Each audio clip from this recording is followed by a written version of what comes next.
All right, everybody. I think since we're a little past 7 here, I think it's probably time to get started.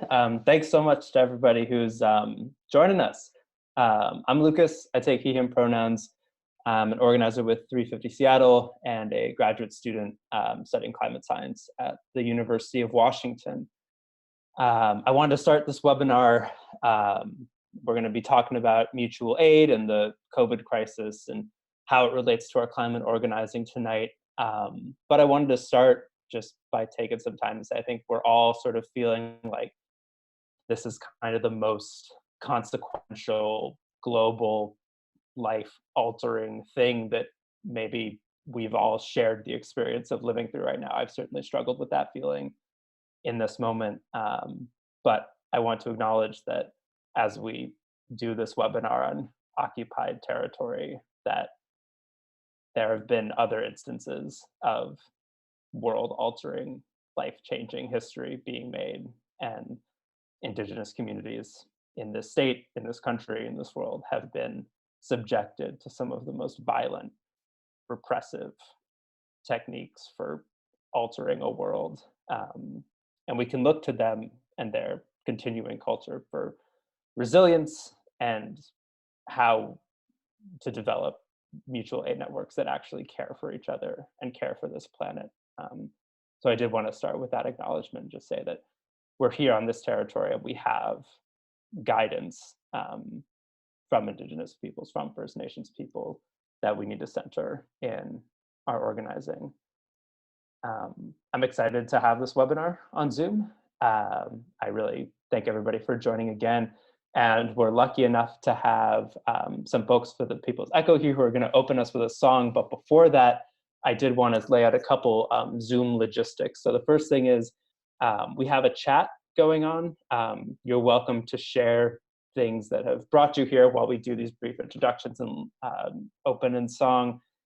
If you have a question for one of our speakers or one of us at any time, you can use the Q&A feature at the bottom of the screen here. It should be somewhere on the bottom right below where I am. At least that's where it is on my screen. Feel free to use that. We're going to try to answer questions as they come up when it makes sense. And if we can't get to it right in this moment, we'll follow up with you once this is over.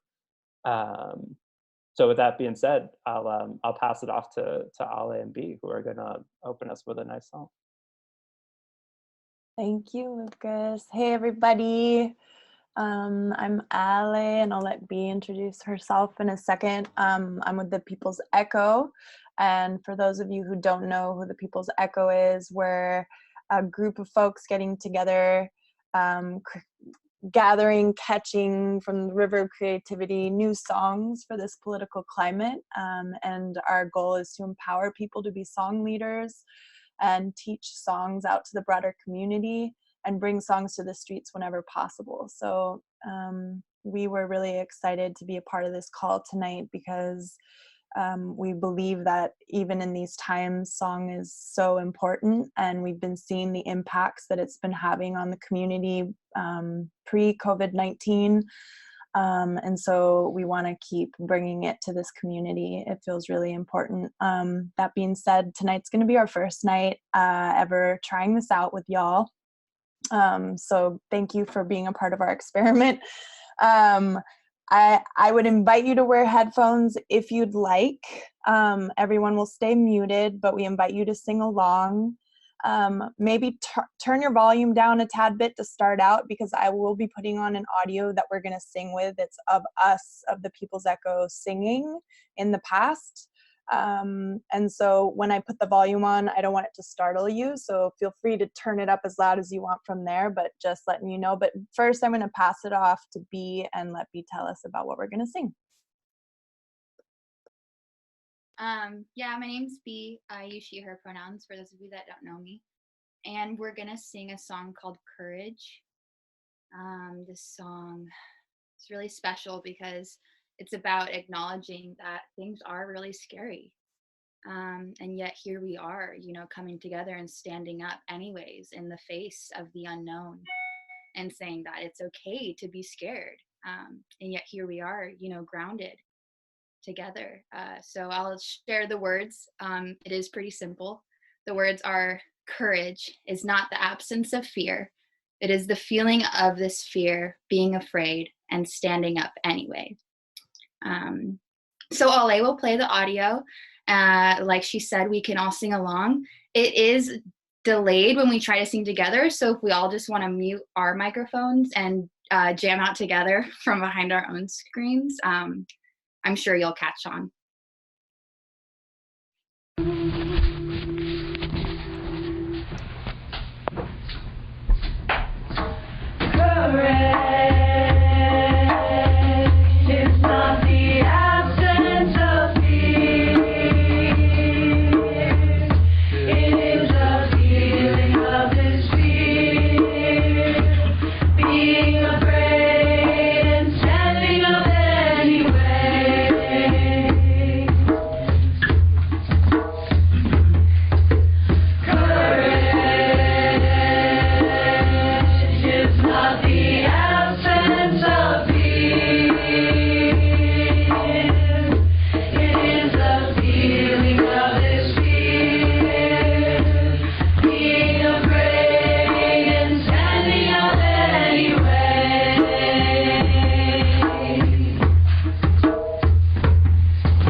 Thanks, guys.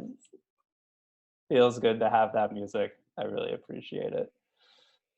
So good. Well, I'm really excited for our first speaker, who's going to give us a little bit of background on what mutual aid is, what it means, and why it's so important for all the time, but especially times of crisis. We're very happy to have Reverend Ying here from Bethany United Church of Christ down in Beacon Hill. And I'll turn it over to her.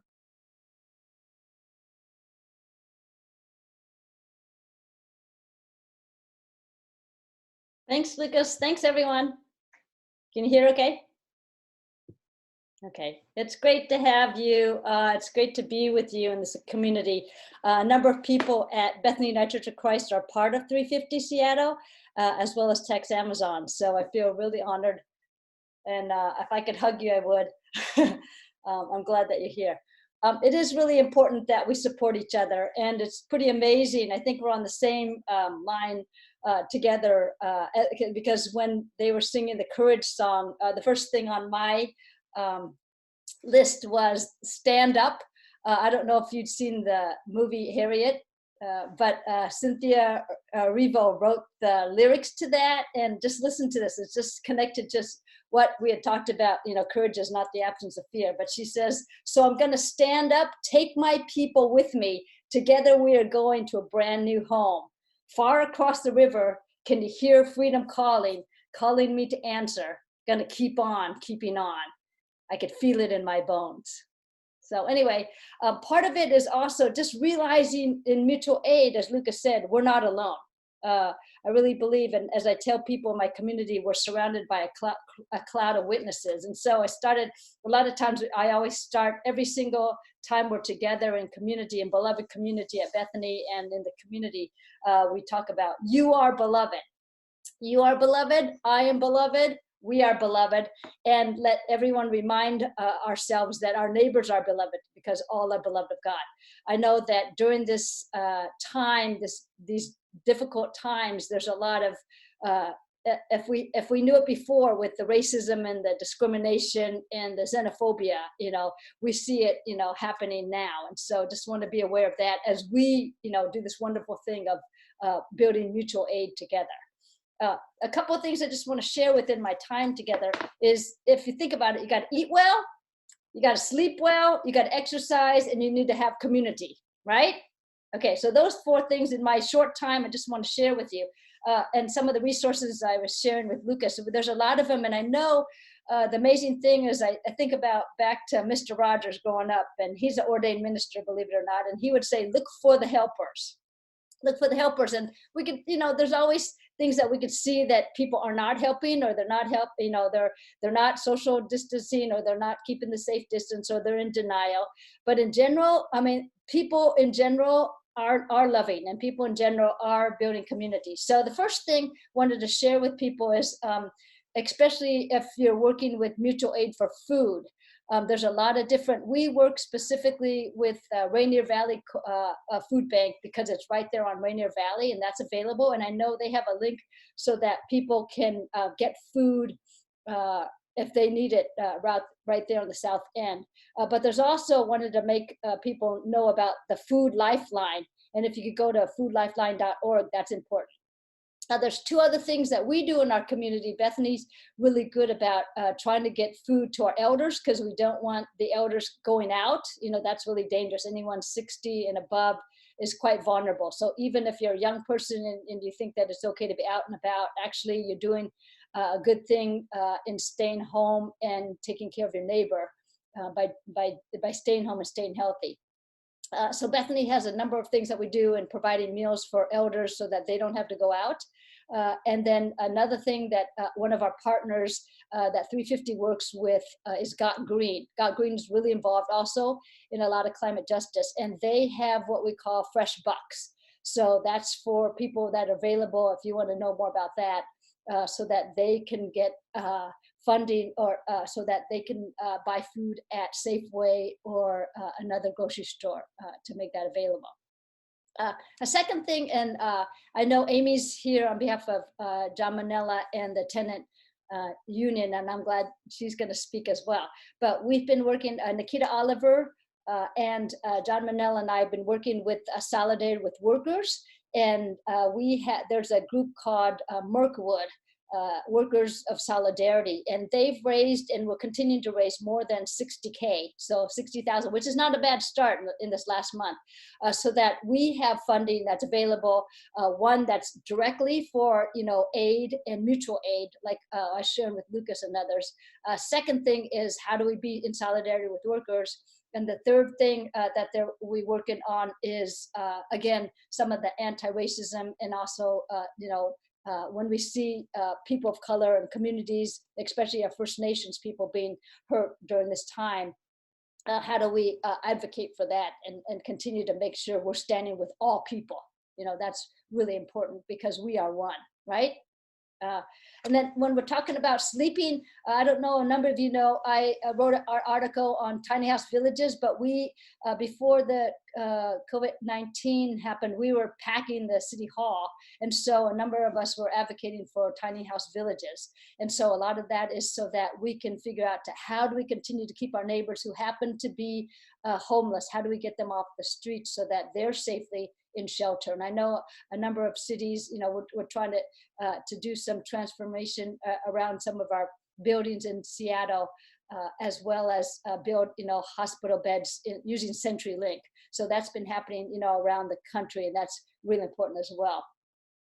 Another piece when we're thinking about eating and sleeping, the third part is exercise. And even if you have one stair, think about it. If you have just one stair, you can go up the stair, down the stair, up the stair, down the stair, one step, stair steps. I mean, you'd be amazed how many you could do. But part of it is making sure, even though we feel the fear, that the fear does not overcome us, right?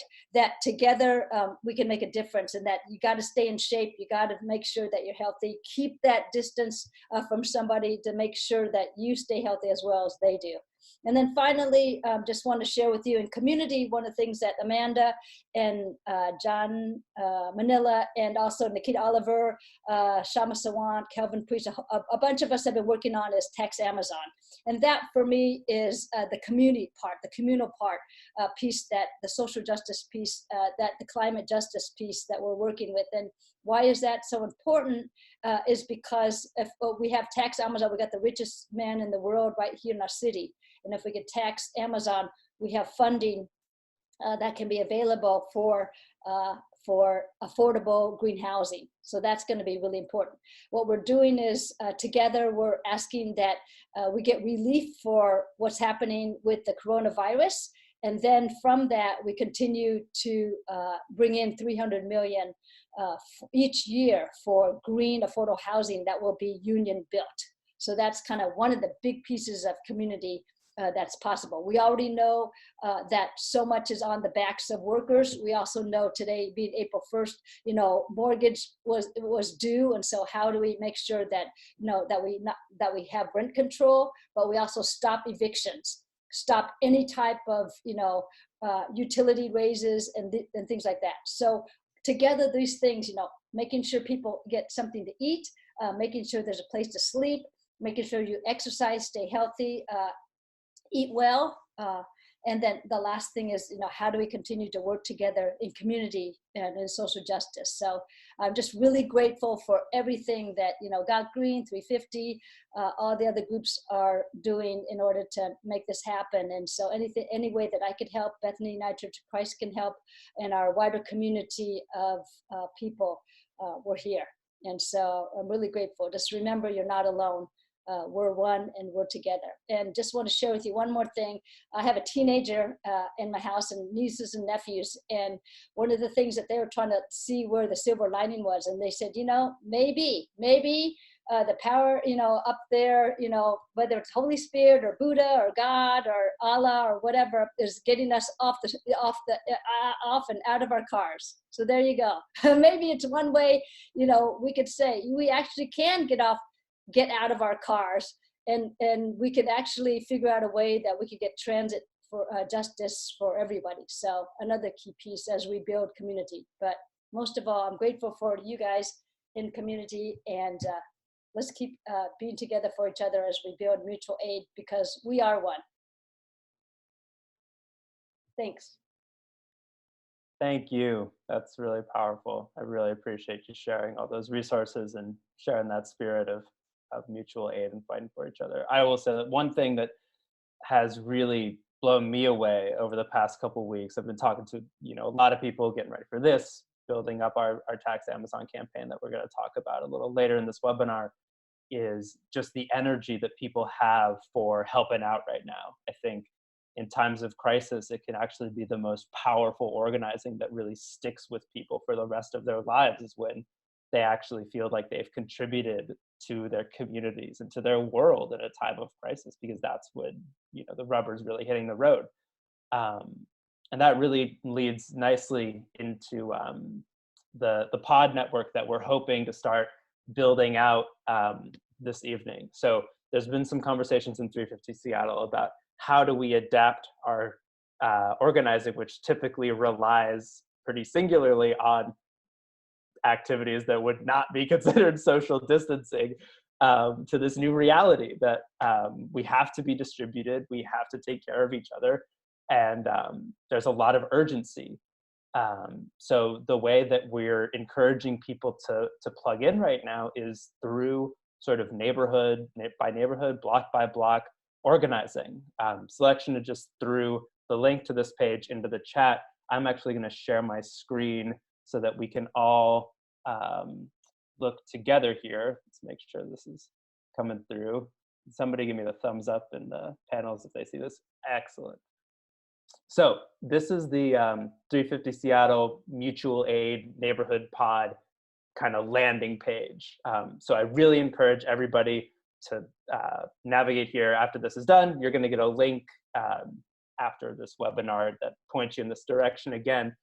And it's super easy to sign up. Basically, you just enter your zip or postal code and you'll find an event near you. So I can do that right now. that's where I am, and find my local pod, which is actually going to be sitting in the house that I'm in, which is right here. So this is the Squire Park pod. There's another one happening, 5 or so blocks away. And something that I wanted to draw folks' attention to here is that we have a serious dearth of pods on the north side, the more well-resourced, more financially viable sector of Seattle. And so what we're really hoping for tonight is for folks, particularly who live in North Seattle, but really anywhere in the city, we'd love to have you on board, is to sign up to be a neighborhood captain. We have lots of literature that we're happy to send your way. And basically what that entails is just, let me see if I can go back here. Just, oops. All right, well, it's not gonna work. You sign up to host an event right here. There's another bar that looks just like this on the landing page for the network. But that'll take you to a page that looks like this. You just put in some very basic information, mostly where you live, and then you'll be on the map. So other people who we're going to be encouraging to plug in as we carry out this launch over the next week or two will be able to find your pod and get in touch with you. So if you're interested in being a pod captain, like I said, there's going to be a poll question that's maybe already gone out right now.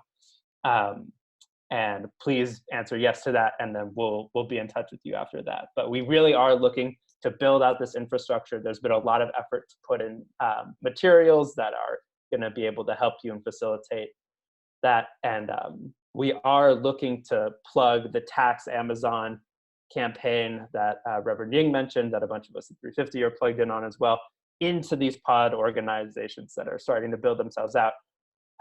Amanda's going to get into more what our strategy is for that. But before we go there, I sort of wanted to give a little bit more of like a big picture, like why are we fighting this right now? What is the connection between the coronavirus crisis and the climate organizing that is really more in the wheelhouse of 350 Seattle? And to do that, I actually wanted to take a look at some of the inventory data for carbon emissions in our city. So I'm going to share again. This is from the city of Seattle. And you'll notice here, this is sort of a pie chart of the percentage of from regular Seattle's emissions by sector. So everything in blue here comes from transportation. Say it makes up more than 60% of our emissions come from transportation, at least in 2016. And almost all of the rest comes from residential and commercial buildings. And the fine print on that, if I can scroll up here, is that it's mostly coming from so-called natural gas infrastructure in residential and commercial buildings that far outweighs any carbon emissions generated through electrical energy or from direct powering of buildings via oil. So how does this tie in? Let me stop my share here. How does this tie in to the Tax Amazon campaign? For me, right now we're in kind of triage mode. As Reverend Ying said, we need to provide relief to those who are most affected by this crisis that we all are struggling to deal with. And that's why we're excited about people plugging into the pods. But looking more to the long term, if we are looking to create a city that is carbon neutral, that's simply not going to happen if we can't tackle the sectors that I just talked about, primarily transportation and getting our residential and commercial buildings off natural gas. And to me, the natural sort of connective tissue between those two emission sectors comes from getting more working people, more low-income folks to be able to remain in Seattle in affordable housing that is green. There's really no other way. I mean, that you have these pie in the sky ideas of we're going to buy everybody a Tesla, we're going to be able to, fund these really intense transportation schemes that don't emit a lot of carbon. But to me, there's simply no way to create a just, sustainable city if we don't push affordable housing like it's the best chance we've got. And that is really the focal point of the Tax Amazon campaign, which is why it's such a naturally aligned thing for Seattle. And the final thing I'd like to say before I take it up to Amy, who's going to tell us a lot more about why affordable housing is the most important thing for us to be doing right now, is, when you think about the really long term, Washington and Seattle, we're not going to be the focal point for climate impacts.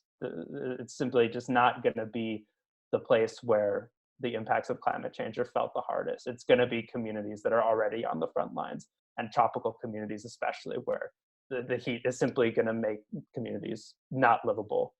And where are those people going to come? They're going to come to places that have more livable climates. And so in the long term, we really are looking at, more people coming to the Pacific Northwest and to Seattle specifically than we know what to do with right now. And so my argument for the long-term climate issue would be that if we don't put organizing energy into affordable housing now, we're going to be dealing with a reckoning later on down the line. So with that, I think I'll hand it over to Amy to tell us about work that the Tenants Union is doing and why this is important right now. Thanks, Lucas. Thanks, everybody. Can you hear me okay? Oh, yeah. Okay, awesome. Thanks, everybody, for having me. John Manella, our board member, and also he's a member with Socialist Alternative, and like Reverend Ying was saying, a pretty large organizer in the Tax Amazon campaign. Unfortunately, had another meeting, so I'm here, but so grateful to be here with you all. I am one of 6 folks here in the Seattle office. We answer, we rotate, take turns answering a statewide hotline for tenants who have questions about their rights, want to talk through strategies and ways to preserve their housing, which on a good day is usually very stressful. And since the pandemic sort of ramped up into full swing, it's everything just feels much more, even more urgent and concentrated than already did. It was already, we were already obviously in a housing crisis in the middle, and felt like in the trenches, and now it's feeling pretty intense. A lot of folks obviously are calling about their inability to pay rent. They call and they say, look, I lost my job. I don't have any money to pay this month. I don't know what's going to happen. I need to obviously be at home to protect myself and protect my communities. But I'm worried about my house, and my landlord has sent me a letter saying my rent is due. What do I do? This happened before the pandemic as well. People haven't been able to pay their rent. The rent has just, as we all know, skyrocketed. And there was a limit on rent assistance that was available in general as kind of a stopgap measure. We've been lucky in the King County area. There's a pretty high investment relatively, but we answer calls from, Pierce County, from Whatcom County, from Spokane County, renters kind of outside of the King County bubble that are really, there's just really not a lot of resources out there for folks to protect their housing. And I think now it's coming even into sharper focus how much we need an investment in publicly owned, democratically controlled housing. There's been an underinvestment for decades on the national level in public housing. And so this Tax Amazon campaign and the push to invest in public housing so that everybody can have shelter that they need to be able to survive and flourish in their lives is crucial, as well as the part about the weatherization of the homes, the Green New Deal piece of the Tax Amazon campaign, where some of that funding would go towards weatherizing homes, maybe where low-income homeowners are paying a bunch for their utility bills, and as well just making things more efficient and driving towards that carbon neutral piece. A couple of things that I wanted to highlight. Scott Green already got a shout out. I love Scott Green so much. We work in parallel with them a lot. They have a really great phone script for a phone zap to the governor, Jay Inslee, calling for a rent cancellation on the statewide level. We are really pushing as many in as many ways as we can for the governor to take this step. You know, folks in New York are talking about it, leaders in New York, leaders in California, leaders across the United States who see this as the really big thing. You know, it's great that there's this eviction moratorium. That was excellent. However, when the eviction moratorium ends, people are still going to need to pay rent. And if their rent is still due and they owe now thousands of dollars, you know, how are they going to get outside of that rent debt? And so that's something we're really concerned about, and we think that that's an investment that we need to make as a state to cancel that rent, and also not just totally bail out the landlords as well. I know the landlords also have, many of them have mortgage payments. We're calling for mortgage payment cancellation as well. But realizing like this money that's sort of flowing up the system, we need to keep it in the working communities and the folks that really need it and the folks that are most vulnerable. And the investors and the banks and the big corporations at the top don't need that money. So we are connected to like a national campaign called, or organization alliance called Right to the City, which is also really amazing. And they have like a national cancel rent campaign with a bunch of different organizers and amazing groups throughout the country. So yeah, I would encourage you to check that out. We're still, you know, call the governor, please tell him to work on a rent moratorium as well. The last two things I wanted to talk about, one was we're getting a lot of calls, especially for renters that are undocumented, and they will not be eligible to get any of this, you know, federal funding for any of the rent relief. And so there's some emergency funds that are being set up. And there's one, yep, perfect, that's in the chat right now, that's going to be dispersed out to folks who really need it in our area, which is really great. There's a lot of people who are organizing hard for that. And then lastly, a lot of really amazing mutual aid networks obviously coming through. It sounds like there's some great things happening as well at 350 Seattle. I'm connected to the COVID-19 Mutual Aid Solidarity Network, which is trying to coordinate some grocery delivery in Seattle and Seattle area. Right now, we see a lot of requests in South King County and on the east side for folks that really need grocery delivery. And so they're looking for volunteers. So there is a volunteer form if you would be open to driving to, you know, Bellevue or Kirkland or Renton, Tukwila, Federal Way, even Auburn, which I know is really far, but, or if you know people in those areas, like would really encourage them to sign up with the South King County and the East Side Mutual Aid Network. Yeah, just really appreciate the time being here. And I know you all are working hard always. And now, you know, we're just shifting our strategies and trying to find our new normal. But yeah, grateful to be here with you all. And if there's other, you know, questions or ideas that you have, please feel free to reach out to me. And yeah, thanks so much.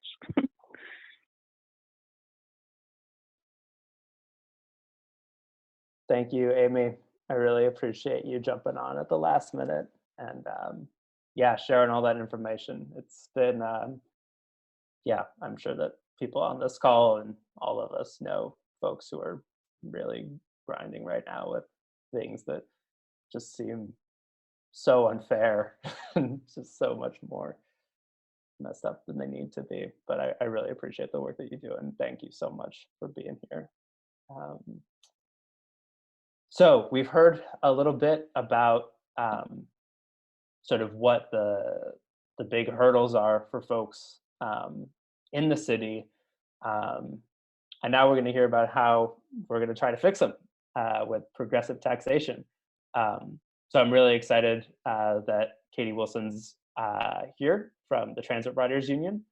And she's been involved, I think, since the beginning of the Tax Amazon Initiative, and as part of the coordinating committee over there. So I'd like to pass it over to her to give us some more info on what the big business tax is, what it's going to try to do, and why it's going to be so great for everybody once we get it.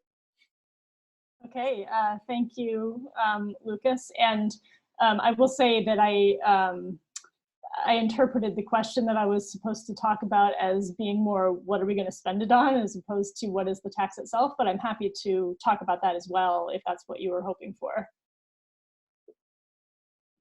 No, I think, what we're going to use it for is probably. Okay, that's better. Sorry Okay, about that. Great, yeah.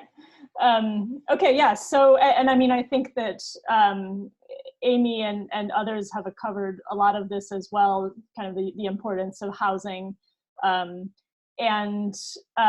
guess I'll just run through, I mean, I think the general message is we need lots of money for everything. There's no shortage of destinations for new progressive revenue. And I mean, maybe just to start with a little bit of broader context, as I'm sure most people are aware, we have a very regressive tax system in our state and in our city, which means that people on the lower end of the income scale end up paying a very large portion of their income in state and local taxes, whereas the Jeff Bezoses of the world are getting a kind of a free ride. There's a lot of work that needs to be done to change that picture. Part of that is fighting for a progressive income tax in our state. And as some of you may know, there's a Seattle progressive income tax on the books since 2017 that is being litigated right now, and hopefully within a year or so we'll get an answer from the state Supreme Court about whether that will stand. But in the meantime, we have many urgent needs that we need money for, and we just can't keep taxing poor people. So that's where a big business tax comes in. In addition to housing, I think, and also the kind of Green New Deal housing related items that have been discussed, retrofits, and moving away from gas. Public transit is another big area that I think is emerging more and more now as something that's going to need funding, partly because as we're heading into a recession, sales tax, which is a huge part of the budget for both Metro and Sound Transit, is really taking a big dive. And so there's going to be some really challenging issues coming up for trying to prevent bus service cuts, in addition to all the things we would like to see moving toward free transit, which is also going to require funds. And then and also you may have seen reported in the news, just again, because of sales tax revenues plunging and also B&O tax as businesses are closing, this city is going to be facing just general revenue shortages that are going to affect a lot of areas of the city budget. So that's also something that's really concerning as we look at what the city budget process is likely to look like this fall. So those are kind of just ongoing needs, but then there's this whole other category now of emergency needs that have arisen with the COVID crisis and the economic fallout that we're seeing around us. The proposal you may have seen today that council members Sawant and Morales have announced that they're going to be trying to introduce a $500 million a year big business tax ordinance that would be basically emergency income assistance. And I don't know how much detail we have about exactly the mechanism, but I think what I saw was $200 million trying to get out the door pretty quick this year. That would be $500 a month for 4 months for 100,000 households in Seattle. And so the idea is just to get money into people's hands now, which is a great idea. I don't know, I haven't seen the details of kind of how that would be done logistically. But that's one potential use for revenue right now that would help people. I think there are a bunch of other ways that you could get economic assistance to people who are hurting right now. One of those would just be rent relief. There's already a program administered called Home Base through the United Way, which helps people with rent assistance. And so that's something where you could just plow a whole bunch of money into that and really help people out who, it's great that we have a moratorium on evictions right now, but that until the governor does just waive people's rent and mortgage payments, those fees are still going to be, the rent is still going to be piling up. And so just a rent relief program could help people with that. There's also, you may have seen that the city is starting to do a food assistance program, which at this point is fairly small scale, but is basically sending people grocery vouchers. You could imagine expanding that. I think it would be cool to do something where vouchers that you could spend for takeout at restaurants, which could kind of double as a small business assistance program to the extent that there are restaurants that could accept those vouchers. And I think there's also just specific populations that are being left out by the unemployment assistance and other federal programs that are coming through, and like undocumented workers would be a really big population there that is going to be that's really vulnerable and is not necessarily going to get any help from the federal government. And small business assistance, and then finally our homelessness response. People experiencing homelessness are incredibly vulnerable right now, and we don't have enough shelter where people are able to practice social distancing. We don't have public restrooms open at nearly the scale that's necessary. So there's plenty of potential uses for funding there too. So yeah, we need lots of money. That's the message. In terms of kind of where the campaign is at and what's coming up, you may all already know this, but the Tax Amazon campaign is going to be moving forward with signature gathering, I believe, by mailing people sheets to fill out and mail back. So that will be kind of a big push coming up. And then I think the discussions among city council members will begin and get really interesting over the coming weeks as the proposal coming from council members Sawant and Morales starts being discussed, and potentially other council members will have their own ideas about what should be done. So yeah, I guess I'll stop there. The final thing I'll say is just what we're doing, Transit Writers Union, right now. And maybe Matthew, who I believe is on the call, can put some links in the chat. We're doing an email action where we're encouraging people to email the council members and the mayor, basically telling them what all the needs are, like what their needs are, and just start to build pressure and support for the council, make them feel that they're on the hook for passing a big economic relief package related to coronavirus and then ongoing needs after that.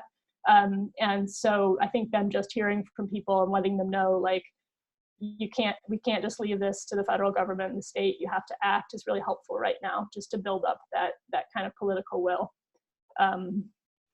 And yeah, I think that I'll stop there unless there's anything, Lucas, else that you wanted me to cover.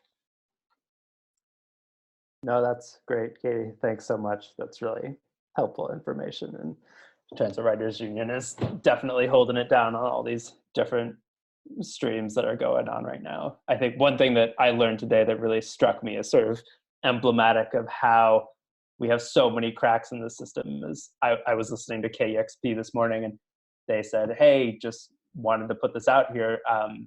Real Change, which sponsors the folks that sell the newspaper outside, those folks are not eligible for unemployment benefits because they're technically employed selling the newspapers. And that seems so out of control and ridiculous, but it's just a fact of this bureaucracy that we're dealing with. And like the relief efforts that, have never been enough are now just like crucially failing.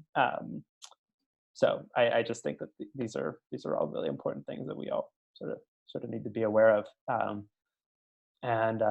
Yeah, now for our last little bit, we're actually going to hear sort of about a little bit about the history of the Tax Amazon Initiative, and given the fluidity of this situation and the fact that a lot of things are up in the air right now, just a little more context and information on what's coming next and how the pods are going to plug into this. And so I'll turn it over to Amanda, who's been repping 350 on the Tax Amazon Coordinating Committee. So take it away. Thank you. Can you hear me?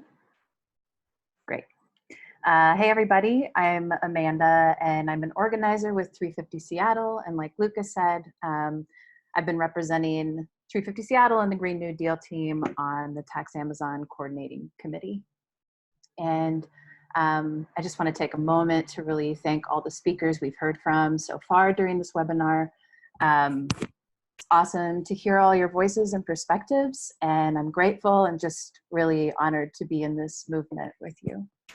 So thanks very much for being here, and all of the attendees as well, thanks.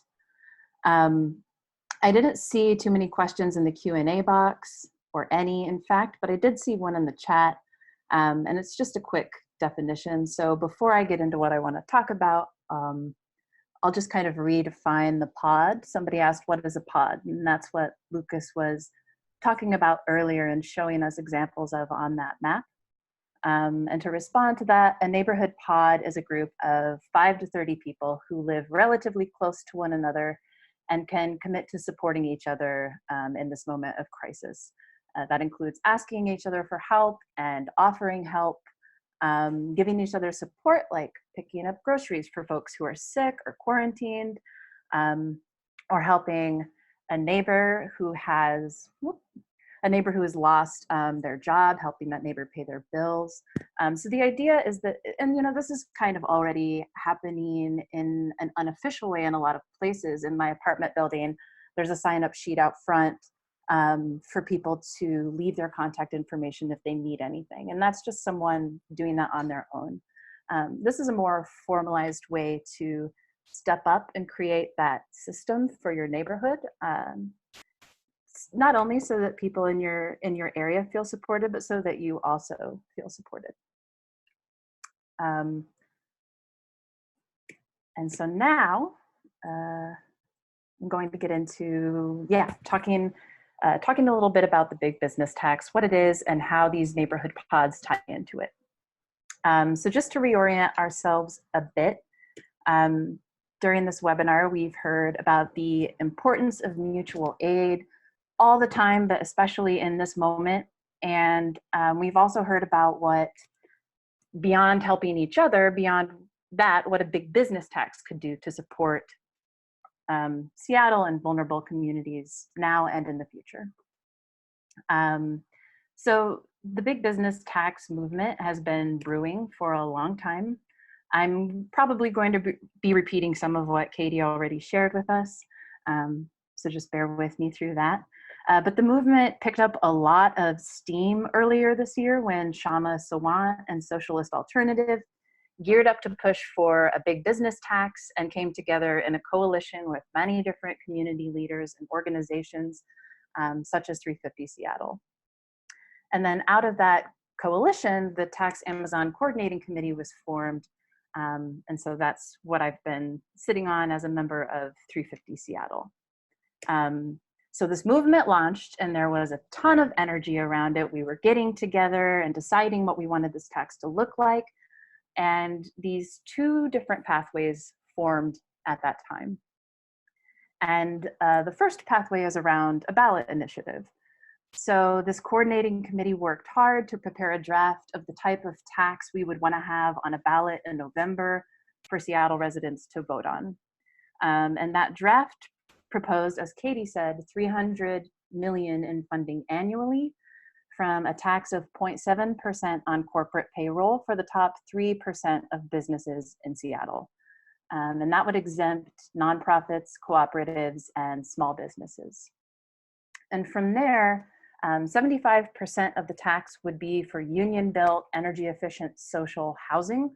So that's permanently affordable housing, not privately owned, that's available to a wide range of incomes, but specifically geared toward low-income people. And so that gets at some of these ideas we've been discussing about, you know, we already have vulnerable communities that are made more vulnerable by this crisis, right? And so this ballot initiative draft, even before the virus, was addressing these needs. And then 25% will be used for Green New Deal programs, including transitioning homes off of fossil fuels. So that kind of gets at what Lucas was speaking to, the importance of reducing our emissions very quickly, and housing being a very big portion of that. So we knew if we wanted to get this on the ballot in November, that would require us to build a lot of support and gather a huge number of signatures. And then this second pathway formed, which involves the power that lies with the city council to just pass a big business tax on its own.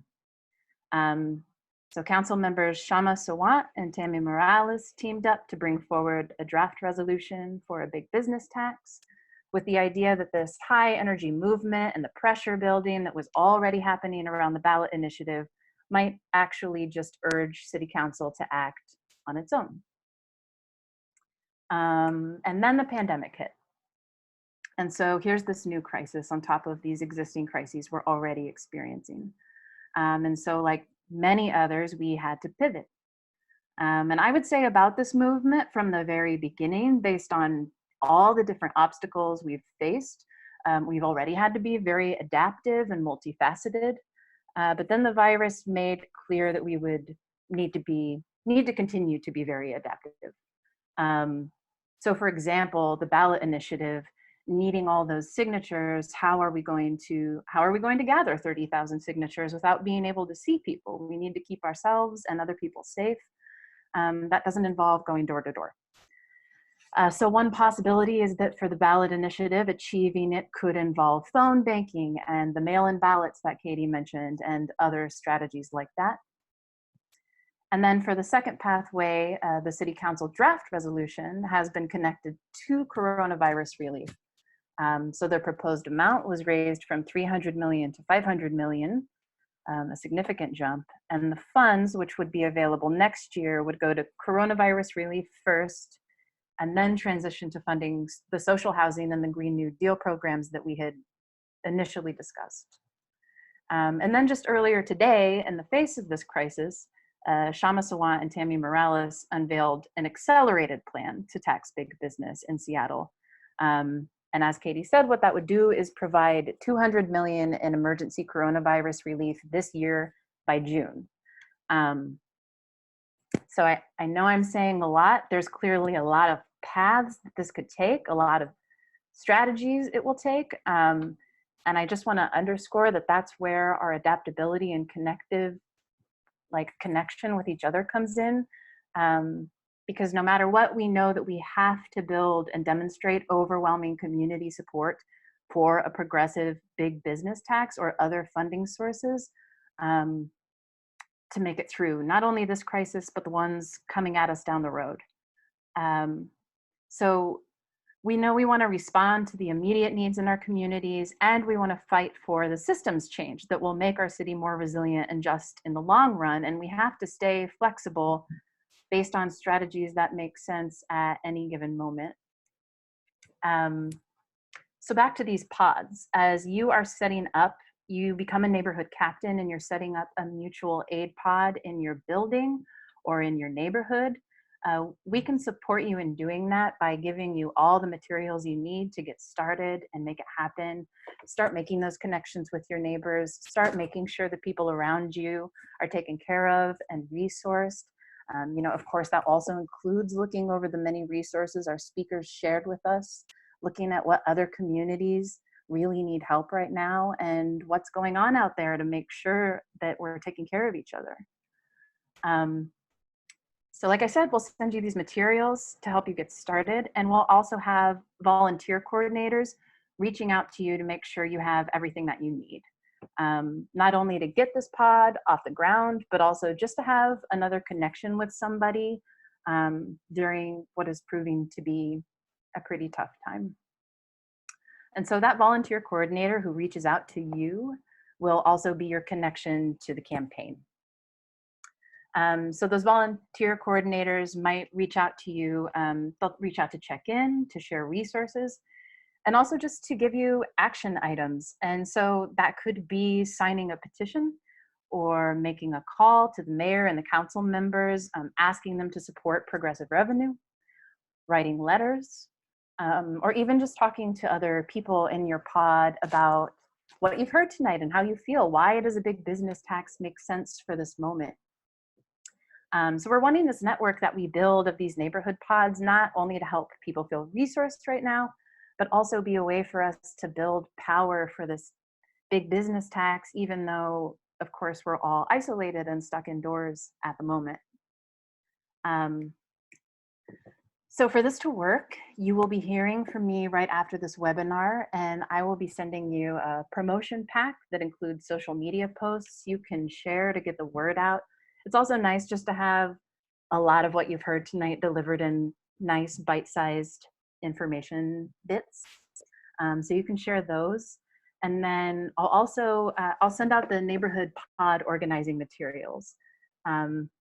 And a form for you to give us your contact information if what I've just described sounds like something you want to be involved in.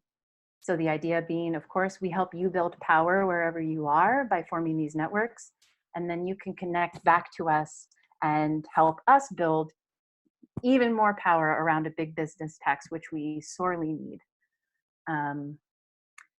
So that is everything that I have to share with you at the moment. I know I went pretty fast, but I will be here in my home available to talk to anyone who wants to know more about anything we went over tonight. And like I said, you'll get an email from me, and so you can get right back to me, ask me anything you want. And yeah, like let's build community with each other. Thanks, Amanda. Yeah, definitely want to echo that, building community. We had a question come up in our panel underneath here. I think Amanda did a lot to answer this one after it was posed, but I just want to repose it for our panel. The question is, deceptively simple, which is how can we collectively organize during COVID? Since we don't know how long this is going to last, our emails, calls, and letters our best route for demonstration and resistance. Before we move to a close here, I know we're sort of running out of time, but I wanted to open up to the panel to see if there were any takes on that.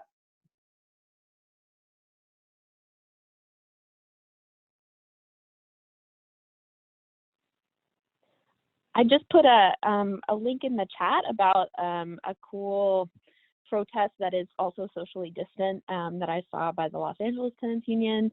But it also seems like it could be a little bit more green friendly by doing it on bikes, perhaps, just in terms of like action. But also I think all of the neighborhood pods and mutual aid and relationship building is really going to be what's going to get us through both the short term and the long term. So just my 2 cents.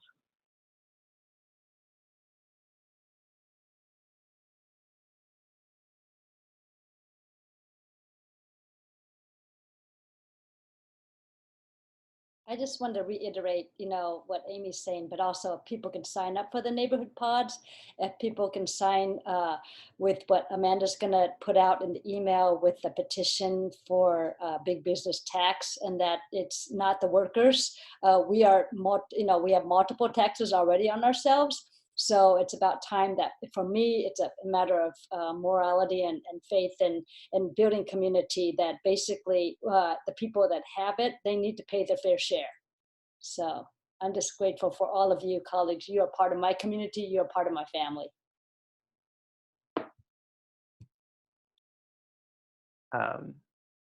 Yeah, that's super real. I appreciate that. I think the way that I would answer that question is the first thing, the fundamental thing we need is communication right now. Like I'm a member of UAW Local 4121 out of the University of Washington. We went on strike last year, and that was a very trying time for our community because it was a big uncertainty, and the university was trying to pressure us in a bunch of different ways, as I'm sure people can relate to who are on this call. But what got us through it was the fact that it was almost like before I even verbalized that I needed something to organize that day, it was already on my desk because somebody else had thought of it. And that's the level of adaptive capacity and open lines of communication that we need to have right now. So if there are no more questions, or if Katie, if you don't, do you want to hop in on this question of how do we collectively organize?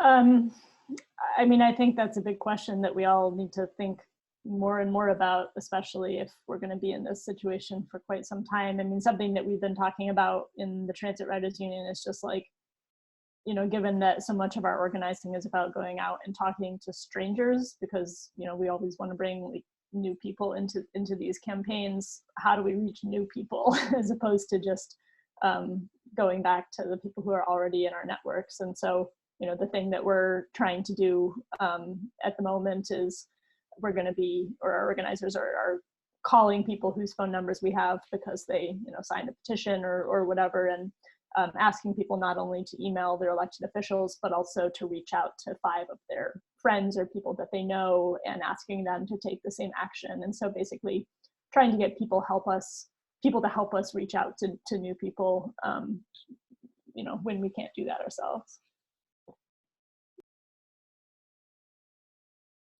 Awesome. That's a great way to wrap it up here. I'm so thankful for all of our speakers. If we were in a room, we would all applaud, but I could just applaud slowly by myself. I really appreciate everybody for coming out tonight. It's been really fun to have such a powerful room. I feel empowered just by listening to everybody here. So want to thank everybody for coming through. Like we mentioned at the beginning, this has all been recorded, so it'll be available to share. And with that, I think we're going to move to our closing, which is another moment of song from Ale and B. Yeah, thank you, everybody. My heart feels really warm, and I'm feeling really inspired and empowered. I just want to mention that the People's Echo will be continuing to hold song teach-ins online. So our next one is April 15th from 6 to 8. I'm going to add my email here in the chat box, and if people want the details and want to join us, please do. We want you there with us. And I'm just going to briefly share the words to this, and then we'll just catch on as we hear the song together. But I think it's poignant, and the lyrics say, "Now that I know what I know, to what will I dedicate my life?" So it's an honor to close out with you in this song. Please just close your eyes if you feel like you want to and sing along. Now that I know what I know, to what will I dedicate my life? There is no now that I know what I know, there is no to what will I dedicate my life? There is no now that I know what I know, there is no to what will I dedicate my life? There is no now that I know what I know, there is no to what will I dedicate my life? There is no now that I know what I know, there is no to what will I dedicate my life? There is no now that I know what I know, there is no to what will I dedicate my life? There is no now that I know what I know, there is no to what will I dedicate my life? There is no now that I know what I know, there is no to what will I dedicate my life? There is no now that I know what I know, there is no to what will I dedicate my life? Now that I know that I know what I know, to what will I dedicate my life? Now that I know that I know what I know, to what will I dedicate my life?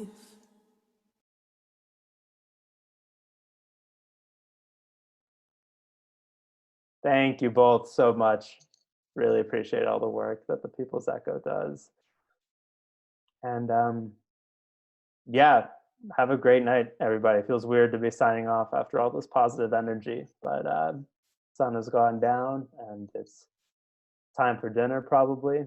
But yeah, take care of each other. Take care of yourselves. I keep thinking that I'm so excited to meet all of you in person once this is over. But yeah, it's an exciting time to be working with everybody here. I'm so grateful for the community that we have in Seattle that we can really activate right now. So over and out. See you guys later. Bye, everybody. Peace.